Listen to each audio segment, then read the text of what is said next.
warahmatullahi wabarakatuh. Halo semuanya, ketemu lagi bersama saya Epta Aulia dengan materi yang terbaru, yaitu materi dari kelompok 4. Baiklah, pada pertemuan kelima materi keempat ini saya akan membahas tentang perspektif pengembangan sumber daya manusia. Sebelum masuk ke inti, kita perlu memahami latar belakang mengapa perspektif dalam pengembangan SDM ini penting. Sumber daya manusia merupakan faktor paling menentukan dalam keberhasilan suatu organisasi maupun pembangunan nasional. Dalam perspektif manajemen strategi modern, SDM tidak lagi dipandang sekadar sebagai faktor produksi, melainkan sebagai aset strategis yang berperan penting dalam menciptakan keunggulan kompetitif yang berkelanjutan. Keberhasilan suatu organisasi, baik di sektor publik maupun swasta, sangat ditentukan oleh kualitas masyarakatnya atau kualitas manusianya yang mengelolanya, termasuk kemampuan berpikir, keterampilan, sikap, serta nilai-nilai yang dimiliki oleh individu di dalam organisasi tersebut.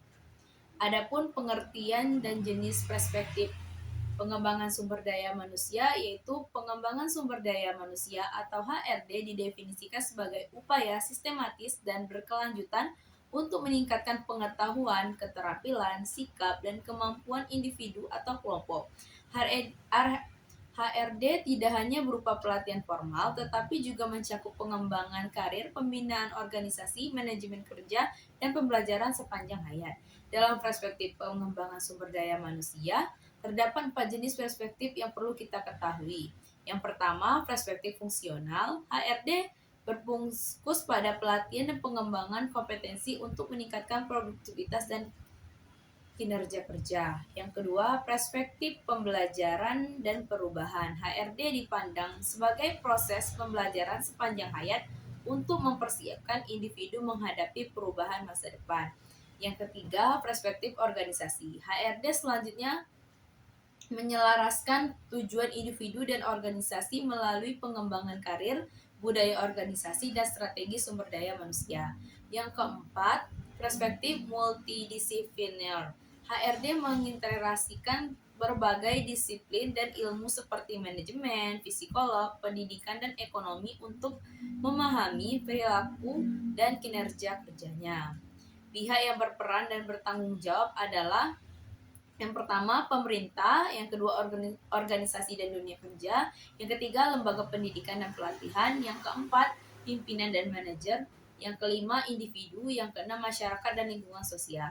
Waktu dan fokus dan waktu pengembangannya sumber daya manusia, yaitu mengenai waktu pelaksanaannya. Pengembangan sumber daya manusia perlu dilakukan secara berkelanjutan, mulai dari pendidikan dasar, saat memasuki dunia kerja, hingga selama seseorang berkarir.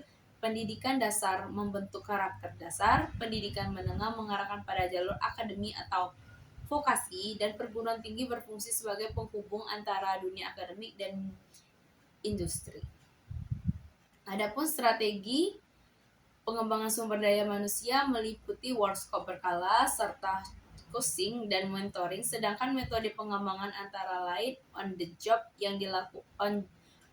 training yang dilakukan langsung di tempat kerja, serta job rotation atau rotasi pekerjaan yang diberikan pengalaman lintas fungsi.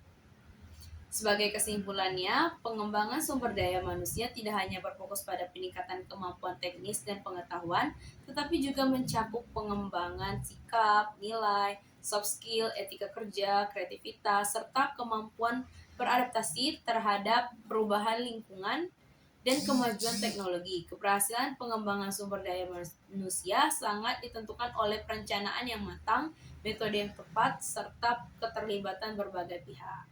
Mungkin itu saja materi yang dapat saya sampaikan pada pertemuan kelima materi keempat ini. Sampai jumpa di vlog selanjutnya. Jangan lupa like, komen, dan share, serta subscribe.